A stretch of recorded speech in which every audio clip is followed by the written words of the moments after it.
오늘 본문은 예수님께서 십자가에서 죽으시고 나서 가장 먼저 모습을 보이신 그런 최초의 장면입니다.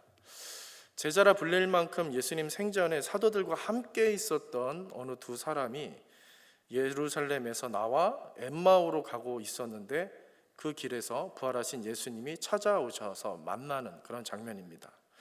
이 두 사람은 예루살렘에서 보고 들은 일을 열심히 얘기하고 있었는데 15절에 보니까 인상 깊은 표현이 나옵니다. 서로 이야기하며 문의했다라고 누가가 썼습니다. 서로 이야기하며 문의했다.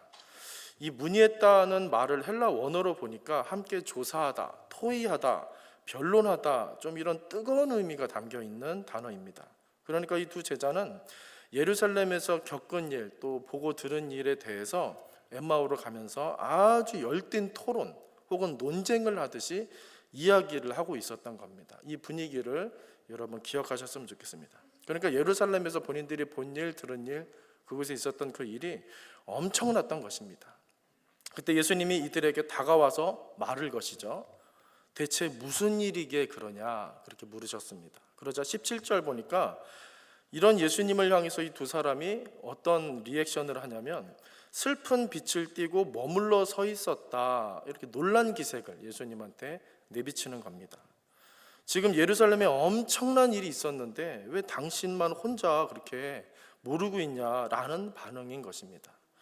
이들은 지금 부활하신 예수님을 전혀 몰라보고 있는 것입니다. 그리고 이들 중 한 사람, 누가가 이름을 쓰고 있는데요, 글로바가 예루살렘에 있었던 그 엄청난 일을 예수님께 설명을 해주죠. 19절에서 24절에 나오는 이 글로바의 말을 조금 쉽게 바꿔서 이렇게 좀 제가 만들어 봤습니다. 읽어드리겠습니다. 나사렛 예수의 일이었는데 이 사람이 모든 사람들 앞에서 대단한 선지자였다. 그런데 대제사장들과 관리들에게 넘겨져 사형 판결을 받고 십자가에 못 박혀 죽었다. 사실 우리는 이 사람이 이스라엘을 속량할 사람이라고 바랬었는데 이 사람이 그렇게 죽어버렸고 그 일이 벌써 3일이나 지났다. 그런데 듣기로 여자들이 무덤에 찾아갔을 때 시체는 없었고 천사들이 나타나 그가 살아났다고 하더라. 또 다른 제자들도 무덤에 찾아갔는데 이상하게 예수의 시신은 보지 못했다고 하더라. 그렇게 글로바가 예수님을 몰라보고 예수님한테 예수님의 일을 이렇게 전해주고 있는 것입니다. 누가는 이 황당한 사건을 강조하기라도 하듯 이 말한 사람이 글로바였다 이렇게 밝혀주고 있습니다. 저는 여기서 한 대목이 참 마음에 남았습니다. 이것이 오늘 설교의 본문이 된 결정적인 이유이기도 한데요, 20절에서 21절 말씀입니다. 같이 한번 읽어보실까요? 시작. 우리 대제사장들과 관리들이 사형 판결에 넘겨주어 십자가에 못 박았느니라. 우리는 이 사람이 이스라엘을 자라고 바랐노라. 이뿐 아니라 아멘. 지금 이 두 제자는 예수님에 대한 큰 기대가 있었던 겁니다. 여러분 느껴지십니까? 우리는 이 사람이 이스라엘을 속량할 자라고 바랐다. 막 토의하고 논쟁하고 어떻게 이런 일이 있을 수 있는, 아니 어떻게 이 일을 모르고 있느냐라고 이렇게 반응했던, 그렇게 이야기했던 그 사람들의 그 분위기를 생각하시면서 이 부분을 보시기 바랍니다. 우리는 이 사람이 이스라엘을 속량할 자라고 바랐다. 그런데 어땠다는 겁니까? 죽은 지 벌써 사흘이나 지났다. 너무 허망하게 그렇게 다 지나버렸다라는 것입니다. 예수님이 오셔서 선풍적인 인기를 얻으셨고 그래서 대단한 선지자로 그렇게 활약하는 모습을 곁에서 보면서 바로 이분이 이스라엘을 로마의 속박에서 구원하시고 어려운 우리네 삶을 획기적으로 바꿔주시리라, 그렇게 아주 크게 기대했던 것입니다. 그런데 그만 대제사장들과 관리들에게 예수님 사로잡혀서 사형 판결 땅땅땅 받고 그 부정한 나무 십자가에 달려서 너무 쉽게 죽어버리셔서 실망스럽고 정말로 절망스럽다라는 것입니다. 그들의 기대가 얼마나 깊고 무거운 절망에 빠졌었는지 예수님이 미리 말씀하셨던 것처럼 그가 살아나셨다라는 말을 이들이 전해 들었음에도 어떻습니까? 아무 감흥이 없습니다. 그랬다더라. 남의 이야기하고 있습니다.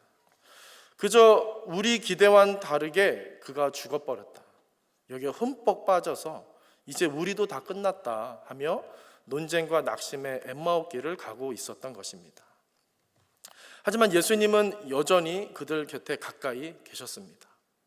누누이 말씀하셨던 대로 십자가에 못 박혀 죽으셨지만 사흘 만에 다시 살아나셨고 어떻게 하신 겁니까? 이들에게 찾아오신 겁니다. 누가는 마가와 마찬가지로 이 두 사람을 사도들과 함께 예수를 따랐던 제자, 그들 중에 한 사람, 그들 중에 두 사람이었다, 그렇게 소개를 합니다. 제자물이었다면 여러분 어떻습니까? 예수님의 측근으로 가까이서 함께 예수님과 다니며 말씀을 듣던 사람들입니다.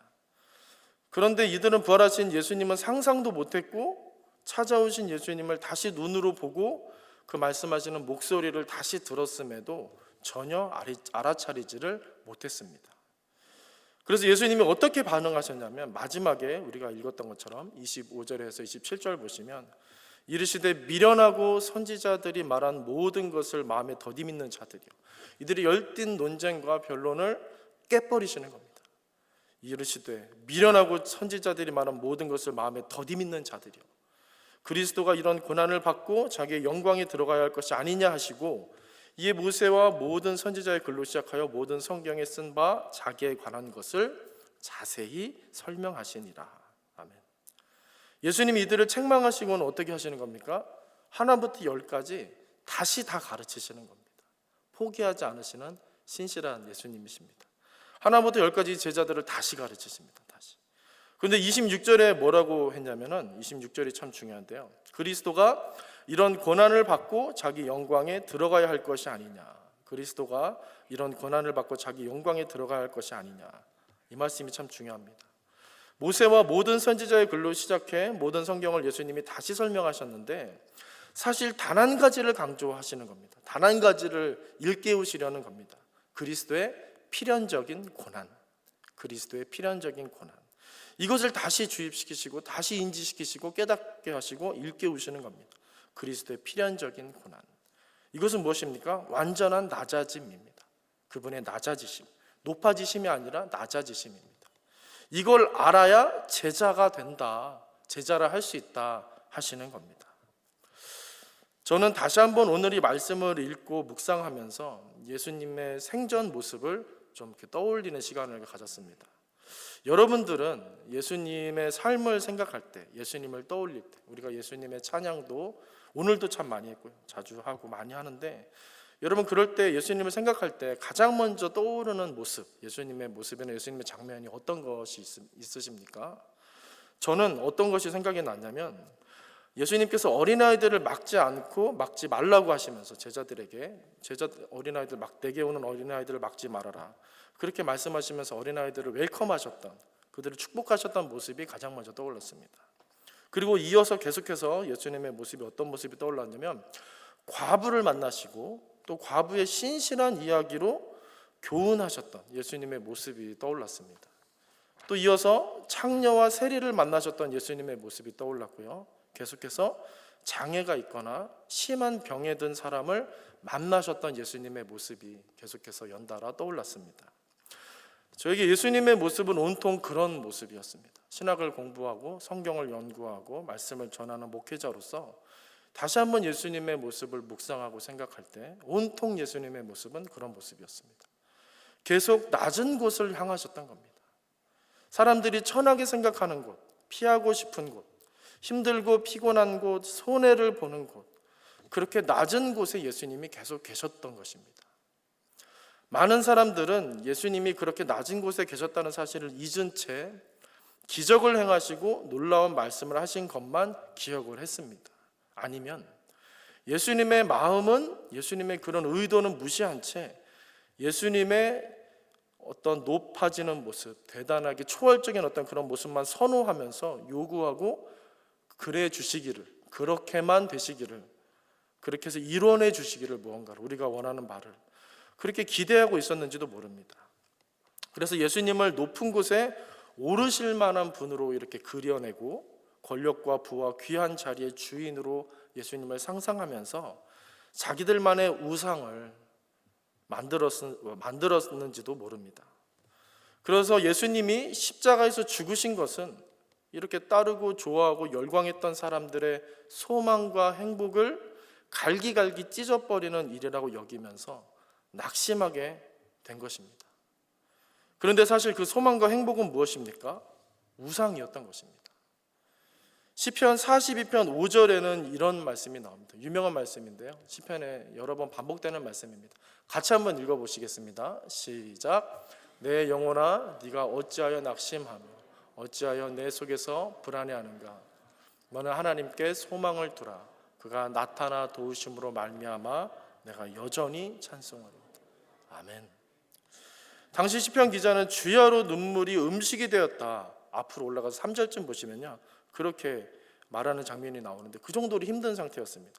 눈물이 음식이 되었다. 여러분 그런 말 써보신 적 있으십니까? 그런 생각이 든 적이 혹시 있으십니까?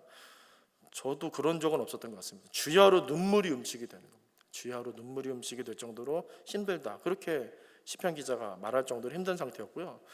주변 사람들이 너의 하나님은 대체 어디 있는 거냐 그렇게 조롱하는 그런 상황이었습니다. 마치 예수님이 십자가 달리셨을 때 높은 유대 관리들과 로마 군인들이 여러분 뭐라고 했는지 기억나십니까? 저가 남을 구원했으니 자기도 구원하고 남을 거다 그렇게 말을 했고, 네가 유대인의 왕이라면 네가 너를 구원해라 그렇게 막 희롱했던 상황들 기억나십니까? 비슷한 상황입니다. 그런 극심한 고통의 상황에서 시편 기자는 스스로를 향해 뭐라고 한 것입니까? 내 영혼을 향해서, 스스로를 향해서 어찌 낙심하며 어찌 불안해하느냐, 너는 하나님께 소망을 두라. 이렇게 객관화되어서 3인칭이 되어서 내 영혼을 향해서 선포하고 명령했던 것입니다. 보란듯이 그렇게 했던 겁니다. 그리고 나서 또 두 가지를 말했는데 뭐라고 합니까? 하나님께 소망을 두라 그렇게 말을 했고, 그가 나타나 도우심으로 말미암아 내가 여전히 찬송하리로다. 그가 나타나 도우심으로 말미암아 내가 여전히 찬송하리로다 그렇게 고백을 했습니다. 여기서 중요한 것은 히브리 원어를 보니까 이 말들의 시제가 참 중요했습니다. 미래가 아니라 미완료 능동태였습니다. 미완료 능동태. 그래서 어떤 뜻이냐면 앞으로 하나님이 분명히 도와줄 거니까 좀 더 버텨보자. 하나님이 앞으로 도와주실 거야. 그러니까 좀 더 버텨보자. 이게 아니라 우리가 이렇게 생각할 수 있는데 이게 아니라 하나님이 지금 함께 계시니까 이런 뜻입니다. 지금 함께 계시니까. 완료되지 않았습니다. 계속해서 함께 계시니까 능동적으로 또 소망을 버리지 않을 거야. 찬송을 멈출 수 없어. 왜냐하면 지금 하나님이 계시기 때문이야. 이런 의미입니다. 여기 시인의 모습은 지속적이면서 아주 주체적인 자세를 취하고 있는 것입니다. 게다가 영속적이고 반복적인 의미를 나타내는 오드라는 부사를 사용했는데요. 영어로 yet 혹은 still 이런 단어로 번역될 수 있는데 이 단어가 이 문장 안에 들어가서 시인의 행동이 과거부터 현재 그리고 앞으로도 계속 멈추지 않고 진행될 것임을 이렇게 보여주는 문장입니다. 그리고 하나 더 끝에 이런 표현이 있었죠. 그가 나타나 도우신다. 그가 나타나 도우심으로 말미암아 내가 여전히 찬송하리로다. 그가 나타나 도우신다. 이 말을 또 원어로 히브리어로 보니까 그의 얼굴의 도우심이라고 직역이 됩니다. 그의 얼굴의 도우심. 이 말의 쓰임이 참 중요한데요. 시인이 고통 중에도 계속 찬양할 수 있는 근거, 말미암아 그분의 얼굴이 내 앞에 있으니까 나는 계속해서 과거에 그랬던 것처럼, 과거에 평안했을 때처럼, 그리고 현재, 앞으로도 어떤 일이 더 심한 일이 발생할지라도 나는 찬양을 멈추지 않을 거다, 소망을 멈추지 않을 거다라고 말하고 있다는 것입니다. 하나님의 얼굴이 이 모든 행동의 미완료 능동태 행동의 근거가 되고 있다는 것입니다. 제가 무슨 말씀을 드리고 싶은 거냐면 이 시편 42편 5절 말씀에서 중요한 것은 고통 중에도 계속 찬양하겠다라고 하는 신의 어떤 절연한 의지나 신앙이 아니라 고통 중에 더 가까이 오셔서 함께 하시는 하나님께 있다는 사실을 말씀드리고 싶은 겁니다. 다시 한번요.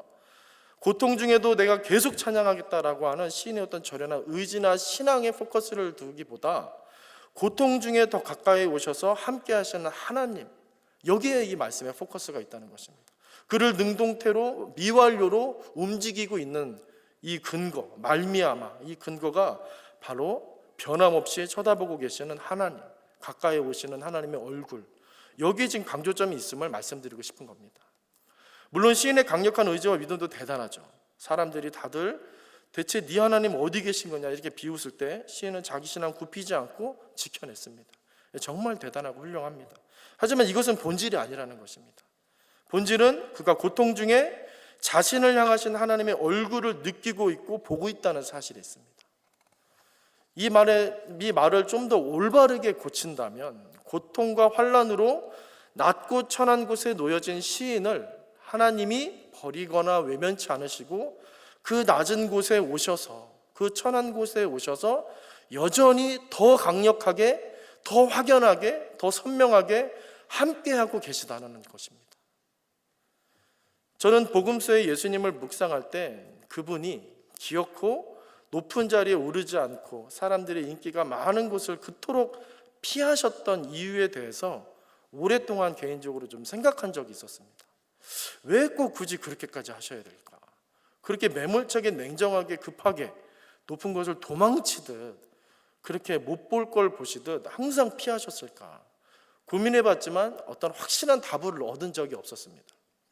그런데 이번에 설교를 준비하면서 다시 그분의 그 낮은 곳을 향하셨던 모습을 묵상하게 되었는데, 그 높은 곳에는 하나님의 임재가 희박하거나 혹은 없었기 때문에 하나님 예수님께서 피하셨던 것이 아닐까 하는 생각이 문득 들었습니다. 그분은 단순히 대단한 신앙심이나 종교심이나 윤리의식으로 그렇게 충만해서 사셨던 분이 아니십니다. 예수님은 하나님을 뭐라고 부르셨죠? 하나님에 대해서 예수님 뭐라고 부르셨죠? 유일하게 최초로 아버지라고 부르셨습니다. 아바 아버지. 사실 여기에 답이 있습니다. 예수님은 하나님에 대해 처음으로 그분이 우리에게 친밀한 분이 되심을 알려주셨습니다. 이것이 그분의 대단하고 놀라운 말들과 행동에 대한 해답이 됩니다. 그리고 저는 예수님의 많은 말씀 중에 가장 인상 깊은 말씀이 있는데 무엇이냐면 요한복음 4장 34절 말씀입니다. 중요한 말씀인데요. 같이 한번 읽어보실까요? 시작. 예수께서 이르시되 나의 양식은 나를 보내신 이의 뜻을 행하며 그의 일을 온전히 이루는 이것이니라. 아멘. 이게 무슨 말입니까? 예수님의 관심은 오로지 하나님이셨다는 겁니다. 나의 양식은 나를 보내신 이의 뜻을 행하며 그의 일을 온전히 이루는 것이다. 이게 내 양식이라는 겁니다. 여러분 상상이 되십니까? 나의 양식은 나를 보내신 이의 뜻을 행하며 그의 일을 이루는 것. 그분의 뜻이 이루어지는 게 자기의 양식이라는 겁니다. 내가 먹고 사는 생존의 길이라는 것입니다. 예수님도 배고픔을 느끼셨었습니다. 외로움을 느끼셨었습니다. 슬픔을 느끼신 우리와 똑같은 100% 사람이셨는데 자신의 양식에 대해서 소개하실 때 나를 보내신 이의 뜻을 행하며 그의 일을 온전히 이루는 것이라고 말씀하셨습니다. 그러면 단 한 가지죠. 예수님의 관심은 오로지 하나님이셨다는 겁니다. 금욕을 하고 절제하고자 애쓰며 사셨거나 윤리와 도덕과 종교를 지키기 위해 안간힘 쓰면서 사셨던 성인이 아니셨고 슬픔이나 괴로움이나 배고픔을 초월한 초인도 아니셨던 겁니다. 그저 하나님 사랑하고 하나님을 잘 알고 정말 하나님을 사모해서 그분의 뜻이 이루어지기를 원했던 아들로서 이 땅에 오셨고 아들로서 그렇게 사셨던 겁니다. 그가 하늘 영광을 버리고 세상에 오실 수 있었던 이유도 그가 하나님과 동등한 절대적 존재임에도 불구하고 사람의 몸으로 고단한 인생을 사셨던 이유도, 그래서 많은 사람에게 배신당하고 조롱받고 희롱당하면서 십자가에 매달려 죽으실 수 있었던 이유도 그가 대단한 성인이고 대단한 종교인이고 대단한 혁명가였기 때문이 아니라는 것입니다. 단 한 가지, 하나님이라는 존재, 여전히 지켜보시는 하나님의 얼굴 때문이었다는 것입니다. 스데반이 죽음 앞에서 천사의 얼굴을 했다고 했는데 그렇게 할 수 있었던 것도 그가 대단한 신앙인이고 대단히 용감한 사람이었기 때문이 아닙니다. 성경에 나오는 사람들 치고 겁이 없는 사람이 별로 없습니다. 아브라함이나 모세도 겁이 많았고요. 그 대단했던 기드온도 겁쟁이였고 사도들은 더 했습니다. 그 열악하고 천하고 위험하고 낮은 상황에서도 하나님의 얼굴을 느끼며 하나님의 임재를 느끼니까 시편 기자가 찬양 모드를 유지했던 것처럼 스데반은 천사의 얼굴을 할 수 있었던 것입니다. 스데반 역시 예수님처럼 낮은 곳으로 내려갔던 겁니다.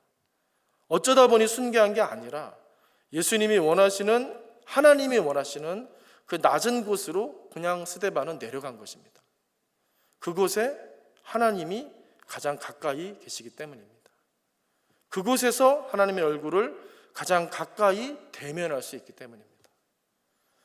오늘 본문에 나오는 엠마오 길의 이 두 제자는 예수님을 잃어 낙심하고 슬퍼했지만 실제로는 예수님이 선호하지 않는 곳을 향해 있었고 예수님이 거절하고 피하신 것을 기대하고 있었습니다. 예수님이 십자가 달리기 전에 자신을 위해 우는 사람들을 향해서 하셨던 말씀, 여러분 기억나십니까? 나를 위해 울지 말고 너희와 너희 자녀를 위해 울라, 그렇게 말씀하셨습니다. 나를 위해 울지 말라 하셨습니다. 너희와 너희 자녀를 위해 울라. 예수님이 낮은 곳으로 가시는 것, 천한 곳으로 가시는 것은 절망할 일이 아니라는 말씀입니다. 오히려 소망과 기쁨이 우리에게 주어질 일이라는 것입니다. 그곳에 하나님이 계시고 그곳에서 하나님이 구원을 이루실 것이기 때문이다, 그렇게 말씀하시는 겁니다. 그래서 죽으실 예수님이 아니라 하나님의 그 계획과 뜻을 너와 너희 자녀들이 알도록 살아라, 그것을 위해 울어라 하셨던 것입니다. 우리는 신앙생활을 하면서 기도를 하는데 응답이 없을 때가 있습니다. 어쩔 땐 내 기도가 너무너무 간절했는데도 불구하고 응답이 전혀 없고 그분의 살아계심도 전혀 느껴지지 않을 때가 있습니다. 우리가 높은 곳을 향하기 때문입니다. 우리의 마음이 높은 곳에 있어서 그렇습니다. 그분의 관심은 낮은 곳에 있습니다. 그분의 얼굴은 낮은 곳을 향하십니다. 그분은 우리를 만나시려고 높은 곳에서 낮은 곳으로 오셨는데 우리는 그분을 구하면서도 자꾸만 높은 곳, 다른 곳을 향하고 있습니다. 우리는 때때로 내가 성공해야 하나님 만날 수 있고 내가 성공해야만 하나님께 영광 돌릴 수 있다라고 생각할 때가 있는데 꼭 그렇지 않습니다. 사실 성공한 사람은 그리 많지 않습니다. 높은 곳에 있는 사람은 얼마 안 됩니다. 하나님은 그 소수의 하나님이 아니십니다. 누구든 내게 오라 하십니다. 성공한 몇몇 사람만 부르시거나 성공한 몇몇 사람들을 통해서만 일하시는 분이 아니십니다. 하나님은 우리 모두를 부르시며 자꾸 연약한 우리를 통해 우리 생각을 훨씬 뛰어넘는 그 놀라운 일을 홀로 행하시는 분이 되십니다. 그래서 그분을 경험하고 그분을 만나려면 우리는 낮은 곳으로 가면 됩니다. 약한 곳, 힘든 곳, 낮은 곳으로 가면 그분 만나고 그분의 응답을 받고 그분을 충만히 누리고 경험할 수 있다는 것입니다. 우리는 주님을 원하고 주님을 기대하기보다 사실 세상 속에 살면서 주님의 무엇, 주님을 통한 무엇, 주님에 의한 무엇을 기대할 때가 참 많습니다. 그리고 그것은 말씀에 의한 것이 아니라 내가 세상 살면서 원하고 필요한 것들로서 내가 새롭게 형상화하고 주조한 것일 경우가 참 많습니다. 여러분들 어떠십니까? 정말로 주님을 원하십니까? 정말 주님을 원하셨습니까? 아니면 사실은 다른 걸 원하셨습니까? 주님은 낮은 곳에 계셨습니다. 낮은 곳에 관심을 두십니다. 낮은 곳을 향하십니다. 정말 주님을 원한다면 우리는 낮은 곳에 관심을 두어야 합니다. 그곳에 가면 충만히 그분을 느끼고 경험하게 될 줄로 믿습니다. 오늘 이 밤에 과연 내가 원했던 것과 내가 향했던 것, 내가 열심히 했던 것은 진정 무엇이었나? 함께 하나님 말씀 앞에서 진지하게 저와 여러분 생각해 볼 수 있는 시간이 되었으면 좋겠습니다. 그리고 우리 자신을 올려드리면서 예수님과 함께 하나님의 뜻대로 우리도 생각하며 살 수 있게 해달라고 그렇게 정말 진심을 다해 영혼으로 기도할 수 있는 밤이었으면 좋겠습니다. 하나님은 그곳에서 우리를 기다리고 계십니다. 오늘도 내일도 무엇보다 예수님처럼 그분의 자녀로 복되게 승리하며 진정한 승리를 누리시며 하나님과 함께 살게 되시기를 주님의 이름으로 간절히 축원드립니다. 이 시간 우리 말씀을 생각하면서 함께 찬양하시겠습니다.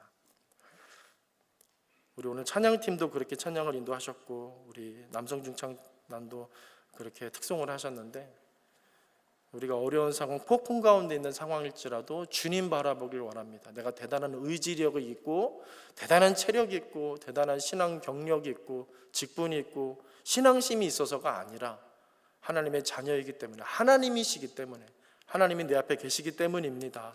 그렇게 우리 주님께 집중하는 마음을 하나님께 올려드리면서 함께 고백하며 찬양하겠습니다.